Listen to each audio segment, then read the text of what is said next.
All right, all of the teams that are presenting, they have stands. They're part of kiosks over in the GDC Play area. So if you think some of their games are awesome, you can go check them out over there.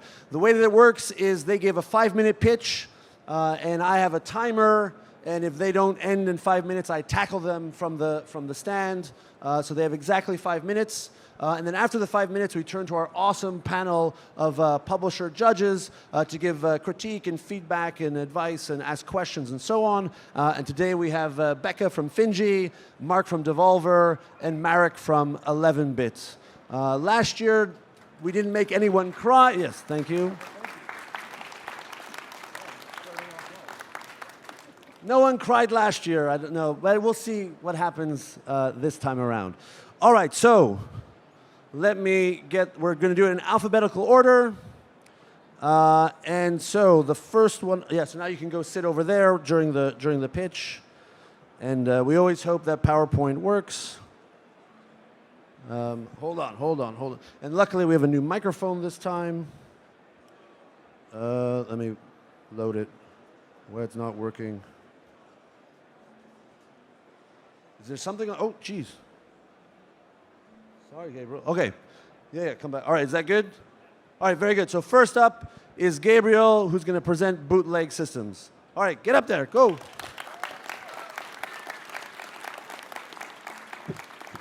Hi, my name is Gabriel. I am the founder of Niable Studio and the creator of Bootleg Systems, a first-person shooter and puzzle platformer for PC and consoles. Let's take a look.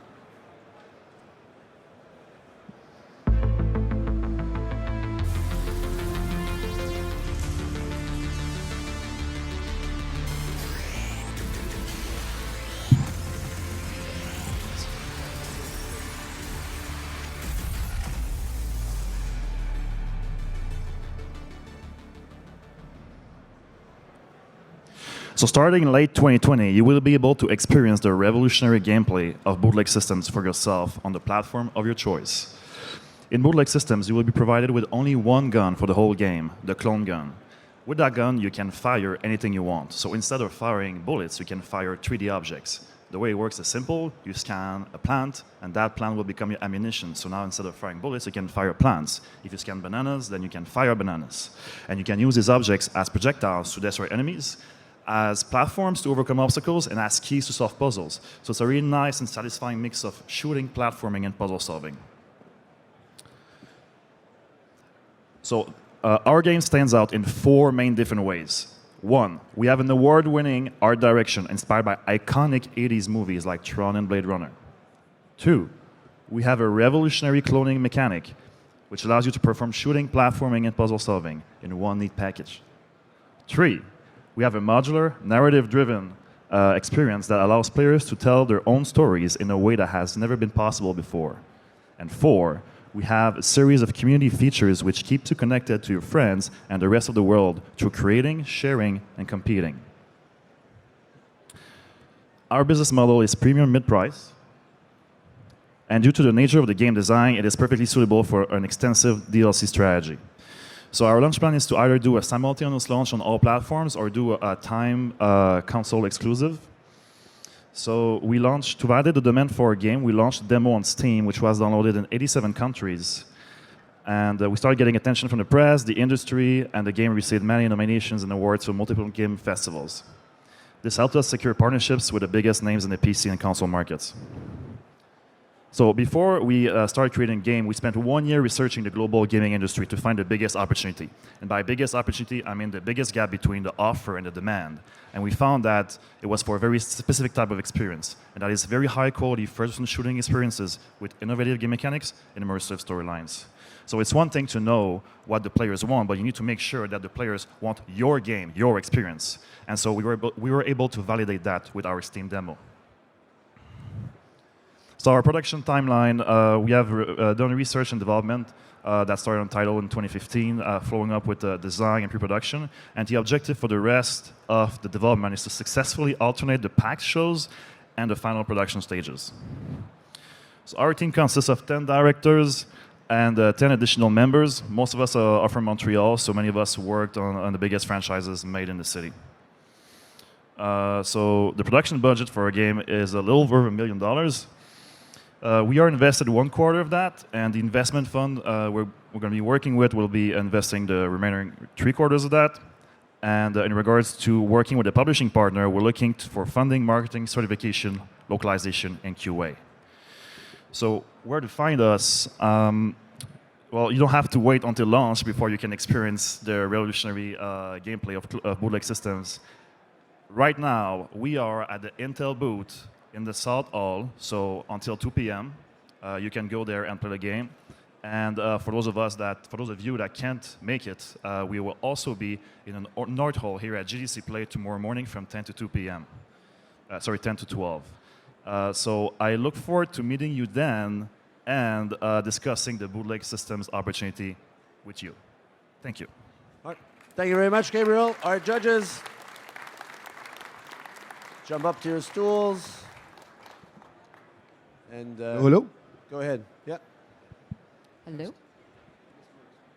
Are we going in a specific order? Or first of all, I'd say that was really good. I mean, Thanks, man. it was really organized. I think you hit all of your main talking points. The deck was really polished. I mean, one of the things that I think you immediately want to know when you're thinking about a project you want to take on is, well, obviously, is the game fun, right? That's a no-brainer. Yeah. And one of the things that came out for me sort of immediately is that the clone, it seems like a lot of the game is built around the clone gun, Yeah. but the trailer didn't really show what the clone gun can do. Yeah, I So agree. when you think about, the first game that comes to mind for me for like a one-gun game is Portal, right? Yeah. And it becomes immediately obvious, or kind of makes your mind race of all the possibilities when you see the Portal gun used for the first time. Yep. When I see the clone gun used, I think, okay, well, it can fire projectiles, so, I mean, then all the gameplay just built around firing projectiles of different sizes. Like, what are the actual puzzles that you would solve only using projectiles and so forth? So that was the one thing that kind of came out for me. If the grand vision is around that clone gun, I would like to kind of see something that would get me more excited about what it can do. Yeah, absolutely. So I totally agree with you. So it's just a teaser, a 20 seconds teaser. We don't have a lot of time. I would love to be able to sit with all of you and show you the game for 30 minutes, but we don't have that time. But also that teaser is pretty old. It was the teaser we released with the demo on Steam in December 2016. I have to be honest with you, we've been spending most of our development resources right now on making the game, but of course we would never release that teaser or that trailer with the game because of course it's not showing the full potential. So you can be sure of one thing, is that when we're launching this game, not just the trailer, but the whole marketing campaign is going to be fucking amazing. Thank you. I've got a couple of things. Usually I come at things around budget. All of my work is generally in biz dev, so I work with the consoles and investors and everything all the time. So there's a couple of things. There's just sort of a mention of consoles, plural, at the beginning, but then later on you're kind of only referencing the Switch, which is totally fine, but my brain was like, oh, 3 consoles, okay, that's a porting budget of, and now I'm starting to fill in numbers already. So if it's only the Switch, that's actually a much lower number. Which would have been cool early on. There's a second point of price point. We're technically kind of in like indie, maybe even triple indie territory. I can't sell a game for $30 yet, and my last game won a BAFTA. So, like, I don't think I can sell Overland for $30, and that's across all platforms. So being realistic also about price point is super, super important. Understanding your budget in relationship to price point as well. It is a very high budget, especially for an indie title, but your team is huge as well. So like that budget doesn't actually turn me off, but it does mean that I have to push a lot of copies. And then also, I would love to see more information about like the scope of the narrative experience. We're talking about localization, and that coming from something like Night in the Woods will literally blow out a budget to hundreds of thousands of dollars quite rapidly. So I would love to know sort of the scope. What's my word count? How many languages? Okay, so I'll address all those Wait, points. hang on. I'm going to cut you off because I know we're going to run out of time in order to get Merrick to talk as well. Okay. Yeah, so my one comment would be that I didn't understand who this game is for. And this is important for me. Whenever you'll be speaking to your audience, when they'll be browsing through different games on Steam, I think you only have a few seconds to get their interest. Yep. Based on that, I didn't know if it's a game for FPS fans, puzzle fans, story-based game fans. I don't understand that. I'm sure I would start to understand if I gave it a try, but I didn't. And I guess in the same way, your audience will react. Yeah. So be sure to really send a very clear message. Who are you targeting? Because Okay. I don't think it's understandable now. All right. So have you played games like Portal or Half-Life? Yeah. Okay. So this game is for you, and it's for all the other millions of players who've played these games. But yeah, Now I know it. Yep. Yeah. Hyper focus that down. Like in your one line, like there's the so example from Overland. It's a turn-based strategy survival experience. Who wants to play that? Strategy players. It's hardcore gaming audience. And then if I catch them there, I can go down deeper from that. But in that first sentence, who needs to play it, and why do they need to play it right now? All right. Thank you very much. All right, very good. Thank you, Gabriel. Thank you, judges. All right, they're going to go sit down. And we're going to start the next one. I don't know. The laptop is behaving funny this time. All right. We're good? All right, so the next one up is Lemnis Game. We're going to have James present. You may want to adjust the microphone. Are you ready? Hang on a sec. How's that? Yeah, good. All right, go. Hi everybody, my name's James and I'm from Ratloop, Canada, and I'm here today to show you Lemnis Gate. So as a studio, one of our core values is innovation. So what we've done is we've taken a standard first-person shooter, something people know and love well, and injected an innovative twist. We're also very concerned about accessibility, so we didn't want to mess with the formula, so everything from standardized controls, your standard weapons, characters and game modes remain intact because we really wanted to have a plug-and-play experience. So what is this twist that we added? Well, we added a new dimension to the FPS, which is time, or more specifically, a time loop. So how this works is that you add a character into a 25-second time loop. So once you reach the end of the time loop, it loops back on itself and you add a new character alongside your previous character and play on top of the existing timeline. So similar to the game of chess, you and your opponent will take alternating turns, adding new characters into the timeline to complete your objectives. So why did we do all this? Well, we really wanted to use causality as a fundamental gameplay pillar. And we wanted to be able to relive the past to change the future.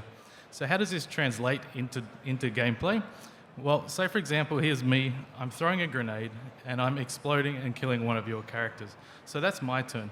So when you take your turn, you can see every move that I've done in the previous iteration of the time loop, and you summon your own character and destroy my grenade thrower before he's even thrown the grenade, which will remove that grenade from existence entirely, resurrecting your previous character who had died. So what are our key features? We have a mind-bending four-dimensional gameplay where you can relive the past to change the future. We're also the very first turn-based first-person shooter. So we've chosen to be turn-based because we wanted players to have the time to think about deep strategies when playing against an opponent. We also have coined a term called auto co-op. So this is the act of playing a team game by yourself, which is actually quite interesting. The game is highly social in nature. We have single-player challenges, online leaderboards, and because our game takes place over, say, a 10 to 15 minute period, but you can actually watch the final time loop, which is about 25 seconds, which is an epic end result of the match, a perfect chunk of media to share on all the social platforms. We're also big fans of competitive play, so we've integrated like tournaments and systems for streaming on Twitch. And because of our turn-based nature, we already have an integrated spectator mode. So whether you're streaming or watching a stream, it's a really exciting experience to watch. So we've chosen a $19.99 RRP plus DLC. We're aiming for PlayStation, Xbox, and PC as our major platforms. And we've already gained a significant amount of traction, even though the game's only been announced for about a month. So we were chosen in the top 10 Indie Series finalists, and we gained an honourable mention here at GDC Play. So there's not a lot of online PvP multiplayer shooters done by indie devs, but there are several shooters with innovative twists, and I think Superhot is a perfect example where it's a vanilla FPS with a meaningful mechanical twist. And based on the success of this title, I think it demonstrates that this kind of entry into the FPS genre is highly sought after. So up until now, we're basically closing in on the end of our alpha milestone. So we've been working hard on our gameplay mechanics, white boxing, and placeholders, just to make sure that the gameplay is proven. So we brought a build here to GDC so we can show it to our peers and get some feedback. Then we're heading to PAX to get some feedback from the community and to start building our customer base. We're targeting a fall 2020 launch date. Okay, so we're a team of 8 people. We're a mix of senior and junior people, and we're all very highly motivated and autonomous. So our production budget is around 1.9 million, and we have about 900,000 funded already. We're going to put these efforts into product development, server maintenance, and we have about 6 months of live ops scheduled. So we're seeking a partner who believes in the game as much as we do to help us make Lemnis Gate as good as it can possibly be. Thank you. Thank you very much. James, did you skip the video on purpose? Okay. All right, if we can have the judges come on up and ask questions. I can start this time probably, if it's okay. Okay, I got a few comments. First of all, I think that the visuals of the game are not unique enough, and I have a feeling that they're kind of similar to many other games I've seen in different platforms, meaning that you will have more hard time attracting players through the visuals only. I think you could iterate on that to give them something more than just a very unique gameplay experience. Second of all, I think your concept is very hard to understand. Okay. It might be cool, but it's hard to understand, and what you miss is the they move when you move phrase. That's something that explains super hot. You don't have that. I think you gotta look for that one sentence that will clearly describe what this game is. And finally, boring materials. Sorry? Boring materials. You had a lot of graphs and charts, but I want to see the game. I want to see those things explained by movies, GIFs, something. We're in the game industry. It's all about visuals, not about PowerPoint, right? Okay. So I'm going to pop in on that one. So there was one point that I think actually would have made the concept of the gameplay make a lot more sense to those of us who are viewing it, which was show me that immediate game loop, that core game loop, and it could be very short of, you went right to sort of the visual of there was the paper doll showing the time loop, where I could have seen 20 seconds of the game loop. Then you could actually, this is how we did it. Isn't it awesome? Which is show me the cool gameplay, then show me how you did it. Okay. And then my brain's oh yeah, I can get behind that. You can pop in, because I just want to pop in. Yeah, I think we're kind of all zeroing in on the same thing. I would firstly say the idea is super cool. Cool. Thank you. Thank you. I think it turn-based FPS, or FPS means time travel as a high-level concept. Super cool. Clearly, the challenge that you have is how do you explain that succinctly and get somebody hooked right away, and having to kind of walk through 4, 5, 6 slides just to try to explain the overall concept is clearly a challenge. So I think to riff off of your point, were there a way to sort of elegantly show in a short video the dream? I think would be perhaps a more effective way to sell what I think is a really kick-ass idea. Cool. Thank you very much. And to add sort of on the biz side of things, I really like it when you think through the ways that people are going to play it, to ignore the way streamers interact with a game. I think it's really bad in a pitch. If you have a game that's probably going to be streamed, which is literally all of them, you should think through the ways that people are going to interact with it. So I really did like that you're we like esports. We're thinking about the way that this game could be used on Twitch and in esports, because that's a bad fit for my type of company, but great for your audience base. And again, this is probably going to be my feedback literally forever, because I pay for this every year. If you mention console development, is there anyone on your team who's ever done it? Do you know what it costs? Are you going to outsource it? Do you know certification? Do you know sort of the terms that you're using there? If you're going to launch day and date with console, do you know what that entails? And is that built into the timeline? Oftentimes, I don't see it built in. It takes 4+ months. So, and also when you start talking about really, really big budgets and you're looking for a funding partner, over $500,000. Oftentimes they're going to try to snatch IP because that's a really big risk on our side. So have you considered turnkey? Like, are you outsourcing? Are you coming up with other ways to sort of like fund your company? Okay. All right. Marek, something else? There's still a No, minute. I think that I already shared my points. So we had to say. Very good. All right. Thank you so much, Jane. Thank you.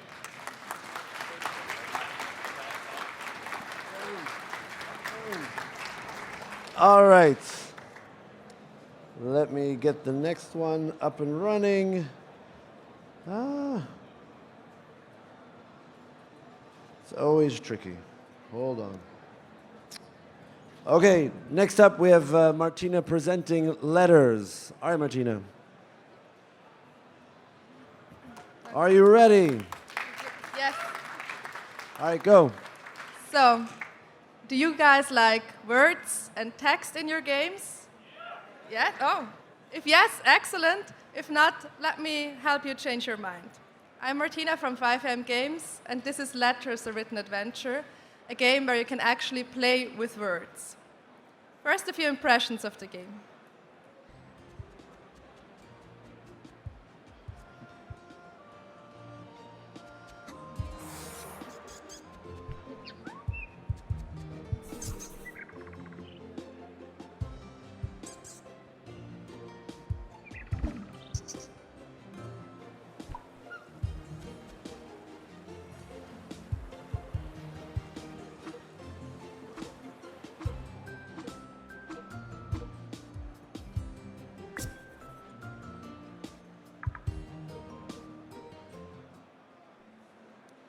Letters is a multilinear coming-of-age story told through pen-pal letters, where players can walk through the text, pick up and change words, and use those to solve riddles and change the course of the story. It's a single-player premium game. It will be about 3 hours long, and we'll release it first for PC, Mac, and Nintendo Switch. In Letters, you walk life's journey with Sarah, the protagonist, through childhood, adolescence, and young adulthood, and you can decide what kind of person she'll become. You use the power of words to change the world around you, and you can discover new possibilities with every playthrough. We've seen that people are interested in choice-oriented narrative games that feel really, truly personal, have expressive visuals, and a unique mechanic, which we all happen to have, of course. We want to sell the game for $12 on all platforms, which is in line with similar narrative-heavy adventure games. Letters is English only because of the word riddles. But that's super cool because people can practice their English skills, a feedback that we have heard a lot in the last year. It's a casual, comfy game, so almost anyone could play it, not just hardcore gamers. And it's ideal for young teens because of the beautiful visuals and the relatable story, but we also want to focus on 25 to 35-year-olds because of our 90s and 2000s nostalgia. We have been nominated for multiple awards, and we also were an honorable mention in Best in Play at GDC this year, and we have won 3 grants so far back home in Switzerland for our game. So that kickstarted our production. We are right in the middle now, as you can see, and we're ready to release the game in spring 2020 for PC, Mac, and Nintendo Switch. And we also have the mobile in mind as well when we make the game, so the porting can be done during summer 2020. We, that's Alexandra, Selina, and me, we are 3 women from Switzerland. We have been working together on small projects for the past 4 years. And now we have founded a company, 5M Games, to really focus on our first big thing, Letters. So we are on this super cool journey. We have the project, we have the passion, we are super ready, but we don't want to do it alone. We want to work with a publisher. That's why we are here. So we still need $190,000 to fund production till 2020 in spring. And we also want support for marketing, distribution, and porting. So if you would like to work with us, or if you want to talk to me about why words are so cool in games, please send me an email. Follow us on social media at Letters the Game, and wishlist us on Steam. Thank you. Excellent. Thank you so much, Martina. Judges, come on up. And questions. Did I read that right? That I just have a real quick question so I can formulate my thoughts. Your audience is non-English based or non-English players, but it's in English? It's for people who are able to speak English or understand English, but they don't have to be native speakers. Oh, okay. That makes way more sense. Okay, Yeah. give me a second. So we have press from China and Japan where people really love the fact that they could train their English skills with our game. Sorry. 3 hours is a hard sell, just kind of in general across, like on console. Partly just because consoles are so expensive. There's also sort of like, I would love to have known information about replayability because you do have like a narrative-based game, and I've done one of those before. It's one of the next questions is always like, well, what if somebody streams it? How do we play it again? And why would I bring more players to it? So I'd love to know, like in a future pitch, like how you kind of address that limitation of the genre. Those are kind of my big ones. I thought it was, I mean, it's very cute. It's extremely endearing, and congratulations on what you guys have achieved so far. I have to, and I think you kind of hit all of the major beats, you know, presenting the game, you talked about your timeline, you talked about your budget, you talked about your team, and so all of that is very comprehensive. The one piece that I struggled with, frankly, was I didn't really understand from the trailer how to play. I think when the bird was missing a wing, and then I see the character go and pick up the word wing out of the word drawing and then put it on the bird. I took that to mean then I guess you'll be presented with scenarios where you got to find something wrong with the picture and then seek out words to fix what's wrong. Maybe. I'm not really sure. So the toughest thing for me was I didn't really understand the trailer. My comment would be that I'm not sure about the target audience again. I have a feeling that it's more of a mobile game. I have a feeling that it's touching more on the casual side of the spectrum. And I think that it might be more interesting, especially with the current length, for people that actually own and use mobile devices for gaming more than maybe super hardcore crowd that owns like a big proper console. That's one thing. And the second thing is I would like to see a little bit more emotions in that presentation. Like I would like to know why this story will be interesting for me. I mean, the whole setting is very cute. I liked it, but I felt I was missing like something that may be a little bit sad or happy in the presentation, so that I could get hyped about the experience and keep on thinking about it. Keep on thinking what happened later. Yeah, that connection to the main character. Like, why do we care? Why do we care that she's moving words around to solve these puzzles? And especially in a narrative-based game, you sort of have to give that context and background to sort of like, you're going to be doing a little bit of work. You're going to be reading while you play, and that can, from experience, turn some people off. I do have one other thing, and this is also a business thing. The $12 market, it doesn't really exist. We have like a $5 market, 10, 15, 20, and we don't necessarily make those numbers up. Those are storefront numbers. So you sell it for $14.99, you sell it for $19.99, $29.99, and there's a reason for that, and that's just sort of built into the back ends of these systems. So yeah, you'd either, like at $12, you'd either be at $9.99 or $14.99 and kind of not in the middle, which is, yeah, a weird space to be. It does also, it would probably do very well on like a mobile audience as well. I feel weird about it on PC. Cool. Martina, do you want to comment on the replayability or on replayability or? Yeah, sure. So Letters has multiple endings. So you can replay it, and it's about Sarah growing up. So how you want to build her life, what kind of person you want her to be. So you can play it again and choose a different life for her, or a different path. Put that in your pitch. Talk about, what's her name, Sarah? Sarah, yeah. Okay. Talk about her. Talk about why she's going on this journey. Like, tell me. It's like a book cover. Like that's what you're selling me on. Is like this is the experience and this is who you're hanging out with. So like I want to know more about her. All right, thank you very much. Thank you, judges. Let's open the next one. All right. Next up, we have Other Side. Lars. Hello there, everyone. I'm Anders Larsson, and I'm very excited to present our love child, Other Side, to you guys. And in the next 4 minutes and 30 seconds or so, I'm going to hope to tell you all that you need to know. So, Other Side takes place in a world where you have a dimension next to us, where powerful beings are living off of the humans' feelings, thoughts, and emotions.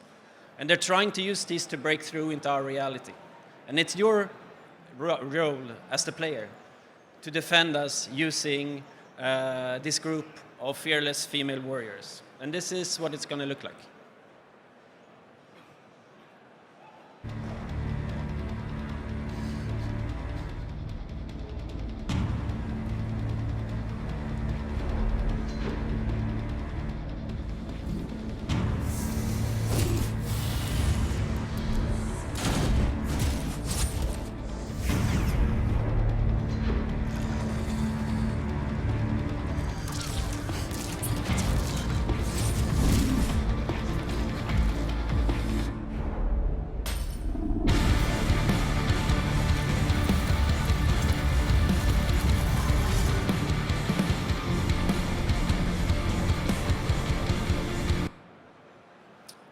So when I said love child, I meant the love child of XCOM when they met Dark Souls in Silent Hill.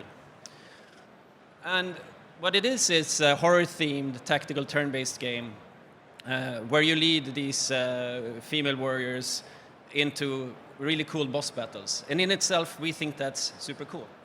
What we think is even more cool is how we deal with a more dynamic turn-based structure to the fighting. So we wanted to give you the ability to create really epic and dynamic situations, even though still talking to the tactical turn-based player. And we did that by just exploding the concept of a turn. So the Other Side is a turn-based game without turns. How do we do this? Instead, we have a timeline. So on this timeline, you see when your actions are going to happen, when your characters will act, and when the enemy will be able to act. And we give you these cool powers, how you can influence the timing of these, when people play, what they do. And so you get new types of actions that you have in this game. So instead of just being able to do a direct attack or some maybe return fire to somebody else, we can get you do attacks that take time to land. And if you predicted correctly where the enemy is going to be, that's going to do an enormous amount of damage. We have actions that happen over time. So as time goes on, the damage falls down in an area. And if the enemy is still there, that's going to have an immense impact. But more importantly, we give you reactions and interruptions. That means that you can actually prevent the enemy from killing off your warrior at the critical moment. Other Side is really challenging. And we wrapped it into a roguelite kind of wrapper, where failure is part of the experience and just makes you stronger and helps you progress. What's also progressing are your warriors. And so as they become stronger and stronger, they take on really unique personal traits that make the tough choices that you'll have to make feel even more heart-wrenching. So Other Side is really pulling people in with the art style, but they're staying for the promise of the gameplay. And so both press and players and publishers are really interested in learning more about this game. Independent turn-based games can sell really, really well. And we are specifically targeting to make Other Side into an early access type of game. And really compelling and replayable single-player games can really sell fantastically well in early access, given that you're building into that real replayability and having a large focus on the mechanics and systematic solutions. And so we have a really cool vertical slice that you're happy to play for you. It's right there, 30 meters in that direction, LBC Games. We're planning to go through an alpha in May and be able to release an early access in August, and prepared to release across like a first version in 1 year later across all the consoles. We have a team that has delivered these types of games before across platforms, a huge amount of experience. And we're looking for partners for financing and marketing. And so we already made a huge investment ourselves, and we're looking for somebody, the right partner, to bring this game to the core players and the people that are attracted by this aesthetic. Thank you so much. Awesome. Thank you, Anders. Right on time. Right on time. All right, judges, go ahead. So, first of all, I want to congratulate you on the art style is outstanding. Thank you. Really, really pops. You know, the contrast with the black and red, it just looks super cool. Doesn't really look like anything else. I'd recognize a screenshot. I would assume that the artist is not the one who built your slide deck. I would assume that the artist is not the same person who built your slide deck. Well, yes, it is. Right. Yeah. I think that kind of except for the last business portions, which I did myself, so I apologize. I mean, the slide deck could use a little bit of polish, frankly. I'd say it stands in a rather stark contrast to how accomplished the game is. But that being said, you said one thing that popped out at me that was funny, but it also helped explain clearly what you're going for, which was the love child of, what was it again? XCOM, Dark Souls, and Silent Hill. Yeah. And Silent Hill. That being said, when it got into the part where you were explaining how do you do turn-based gameplay without taking turns, and you sort of kind of went on for a while speaking about different scenarios in a timeline, and you can reflect and attack, and for me it would have been very helpful to have some sort of visual aid or context to see what you're talking about, because at one point I was kind of lost. So, I mean, it all sounds really cool, but I'm sure there's a way to demonstrate it more clearly. I totally share that feedback. I had the same feeling. I'm a big XCOM fan. I also know well the other games, but I still, for some reason, I didn't really understand what your mechanics is about, what it exactly works like. So I'm not sure if I would like the game. I'm sure you will. Yeah, of course. But I would love to learn more about it through like a 10 seconds movie demonstrating what it's about, especially that it has the tactical element. And the mechanics naturally will be very important for the audience that will be picking it out. That's what they're going to be looking for. Couple things. Whenever I pick a game title, I think of all the ways somebody might misspell it. So you have the C and other side, which could be a problem. It is phonetic, but it could be a problem in the future. It's sort of like when people drop K's in where they don't belong. And that's just like a Googleable thing. And you think really, really hard before you like come up with creative spellings of things. There was one thing on the first slide that said it was a horrific game. I watch a lot of horror, but I don't watch horrific horror. Because that usually implies body horror or lots of blood and guts and it's gross and like I'm not in on that, but I love horror and I love the horror genre. So using adjectives that actually like hone down on what you terrifying, like there's a lot of other options. It's dark, it's, I don't know, lots of options. So there was that because I was like, oh gosh, I'm gonna see blood. This is really not for me. The trailer, the shaky text was really hard for me to read. It was like going by too fast. I was like, yeah. And this is something we had to learn firsthand, which was when you mention games that have budgets of hundreds of millions of dollars in your pitch and sold millions of copies, which is a problem for me with Overland because it's XCOM is a huge influence. Is your game better? And do you want them to think of that game when you're trying to sell them on yours? Or are they really just thinking, I want to go play XCOM or I want to go play Silent Hill? We are really careful about mentioning things that we know are probably better than the thing that we're making. And yeah, the other thing is like I was on board and then you got into gameplay, which I'm all about. I do design, but when you're talking in a pitch, which is why I give pitches and Adam doesn't. don't dive into gameplay. Stick on the marketing side of everything. And if you do have to talk about gameplay, give us a visual. Because usually the conversation you had with us, I would give while somebody was playing it. I'd be talking over your shoulder, telling you stuff about it. So if it's not there, we're just like, what? I don't get it at all. Okay. All right. Thank you. Very good. Thank you so much, Anders. Thank you, judges. All right, let's get out of this one. And the last pitch of today, all the way from Brazil. All right, we have Paulo to present Talaka. All right. Off you go, Paulo. Sorry. Hello, everyone. I'm Paulo from São Paulo, Brazil. I'm here representing Flux Game Studio, and I'm showing our next game, Talaka. So, Talaka is a 2D, a colorful 2D action roguelike game, side-scroller, designed for PC and all the main console platforms. And it's a homage to the Brazilian culture and its diversity. Here's some gameplay that you can see. So it's an action-based game. You have your melee weapons, different weapons with different moves. You have you can shoot projectiles, Mega Man style. You have several different characters that help you upgrade your character. The levels here were designed by a human level designer. They are divided by rooms, but the world is built procedurally. So every time you get different rooms in a different experience.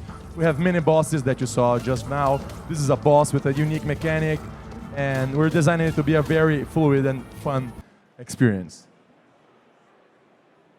As you can see by the art style, everything in Talaka is ink related. We want players to feel like they're playing a painting. So her weapon, the texture, there's paper, the enemy, the splash, everything is ink. So that makes for a very cool effect. Here you see some of the characters of the game. To your left, there are the creatures, there are monsters you gotta beat. They're all based in Brazilian folklore. They have backstories to it. They're our interpretation of some myths and legends from Brazil. And to the right, you see the NPCs. They are the Orishas. They're gods from the Candomblé religion, which is an African Brazilian religion. And we're bringing it into the game to help Talaka through their journey. The gameplay, as you could see, it's very much inspired by the brutality of Dead Cells, with the Rogue Legacy room-based level design and progression. That's what we're aiming for with Talaka. We're also bringing a mechanic from the mobile universe, which is those micro goals, these really short-term goals. Every room you enter, there's a challenge there. It could be beat enemies without taking damage, or be really quick, and you will get a new blueprint or a new weapon or something to upgrade your character if you beat that challenge. So even if you're having a lousy run, you can still do good in the next room. We want to build a very strong community for this game. So one of the features that we're developing is to create a room. We want user-generated content to make it long-lived and create fun stuff that we could maybe even think of. We're building a Discord community starting next week because it's the first time the game is now playable for people.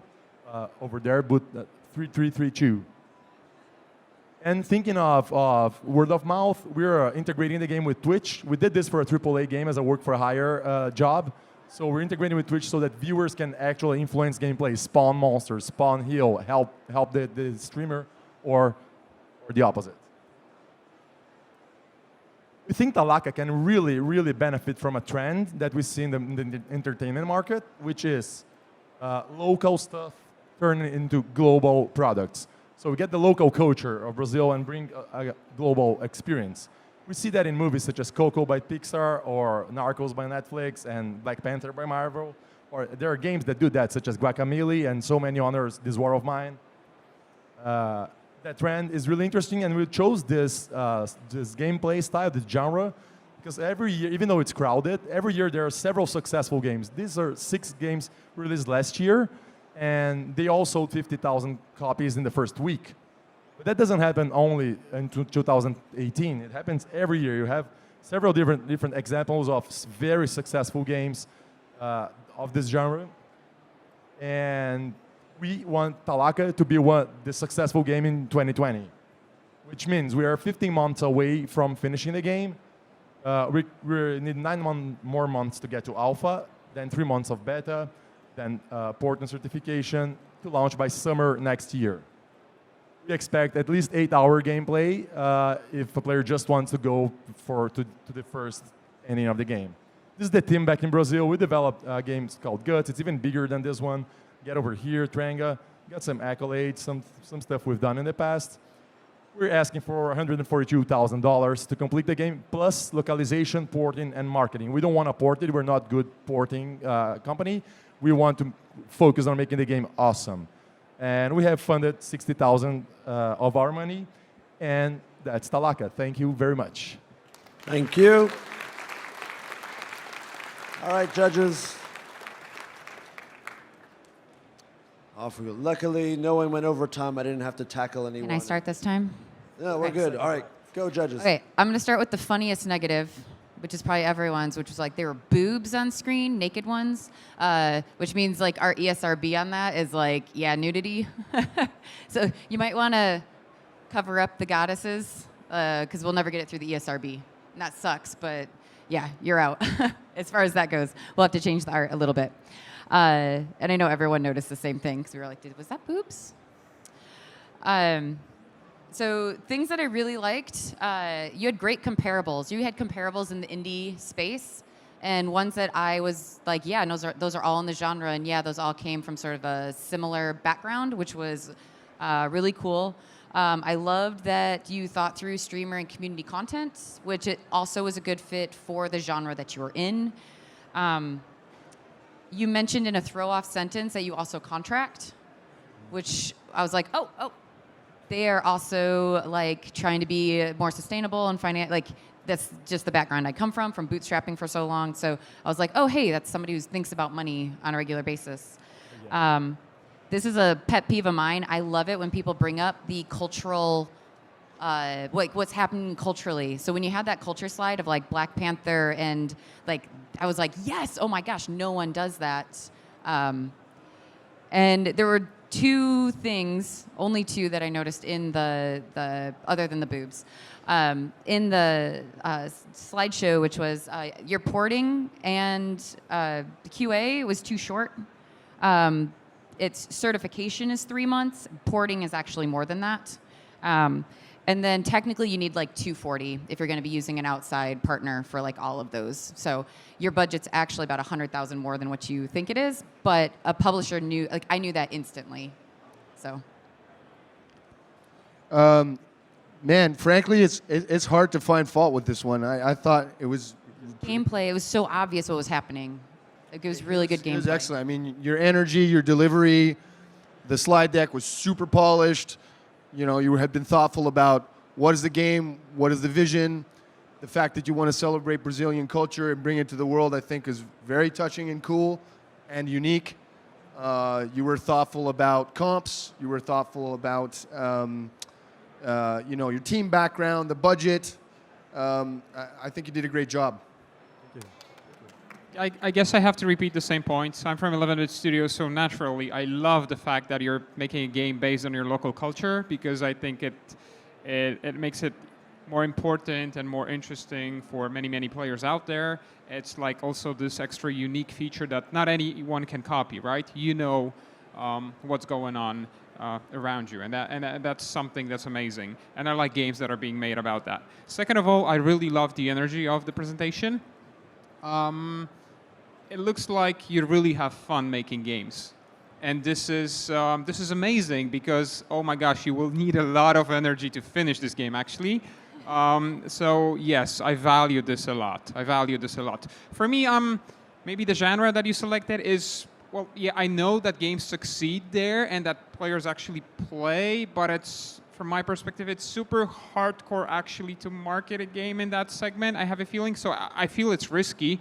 But then again, you're trying to deliver these USPs that will make your game stand out from the crowd a little bit, which is great. But the energy thing, that's like, I loved it, really. There was actually just one quick thing that made me question a little was, why is there such a huge spread in possible gameplays? Between 8 and 25 hours. Hello? Okay. because of the every room is a challenge mechanic. If players want to tackle all the rooms, there are over 500 rooms, that will take a lot of time. So if they just want to go through the story and beat the bosses and get to like the final story, that would take 8 hours. But if they want to, if a completionist, and I'm not even talking about the user-generated content because that could scale up. If we have a successful community with new gameplay every month or so, it could be more. But it's because of mainly the Creator Room Challenge for completionists or for really hardcore platform players. Thanks. All right. Oh, you have I just another had one more. Go ahead. Yeah. When you're working, especially with indie publishers, screenshot is a huge portion of marketing. And I really did want to point out, like, I don't see much that looks like your game, and that does like a lot of the work for us. Because nobody looks at that and goes like, it looks just like. You never want that sentence to be said. So I liked that. I was like, oh, this is different. They have an art style, and they're like running with it. Like, own that piece of sort of video game design, and I thought it was cool. Awesome, All right. thank you. Thank you very much, Paolo. All right, so now that's all of the pitches.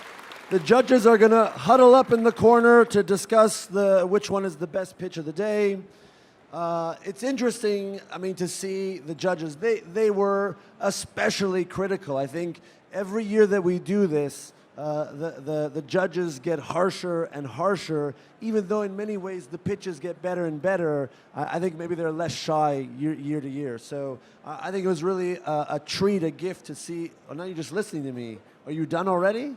No. So it's a real treat to kind of see how they dig in. And I think as you are on the floor at GDC in meetings, like these are the kinds of things you need to think about. It's not just going in and talking about my cool mechanic for 30 minutes. You have to talk about community and marketing and how's my art style unique and will that screenshot be a differentiator. They're worried about timeline and budget and you know, the experience of the team and all that kind of stuff. And oftentimes when we see developers pitching publishers, they really just focus on one thing and they're not going in all that depth. The reality is, as a developer, even if you're not thinking about the publishers and getting a deal, in order to succeed, you need to think about all those things. You need to think about community and marketability and how's my game going to integrate with Twitch and be discovered and incorporate Discord and all that kind of stuff. And so often as creators, we're just not thinking about that sort of holistic picture. And we saw that yesterday as well with the investors. So a slightly different orientation, the things they were looking at in terms of the long-term viability of the company and the growth potential and so on.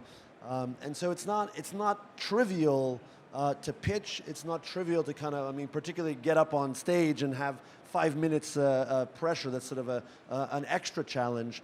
But I think first and foremost, and I said this yesterday, when you are pitching, you really have to be thinking about what is the opportunity that I'm pitching? Is what I'm doing something that does have great potential? Because at the end of the day, they're businesses and they're going to give you money and their goal is to make money. They're not there to keep you fed. And still, even to this day, many developers are thinking of their publishers or investors as a solution to their missing money problem. And I say this all the time, when you pitch, you cannot be pitching your problem of missing money. You really have to be pitching an opportunity. I think all the teams did a great job today in terms of presenting that opportunity, and none of them said, "I've got this problem. We need money. We're desperate. We're going to be thrown out of our homes if we don't get a deal." Now that might be true for some of them. You know, who knows what the actual situation is? I mean, it's a tough life in many cases to be a startup. And to be an indie, but when you go out in the world, you really have to have that energy and that confidence in the sense of what you're doing does have that potential for success. Are we almost done? All right. Okay, so do we have a spokesperson for the jury to comment? All right, so go ahead, Becca. What's the result of the... So this one was actually it was hard for us because we feel that this game is going to be the hardest one to sell, but it did have the best pitch. It was our last one, Talaka. All right, Talaka, yeah. But you have some comments? I do. We did feel that it was going to be definitely one of the hardest ones to actually sell in the market because the genre is crowded with really, really, really good titles. So we felt like probably one of the first 2 pitches would actually be an easier sell to like a established demographic. So it was a weird one for us because best pitch, best market. Awesome. Okay, well, thank you very much. Congrats to Talaka. Thank you for the judges for all their criticism and insight and wisdom. And everyone, have a great show, and we'll see you next year. You can play all these games over in GDC Play.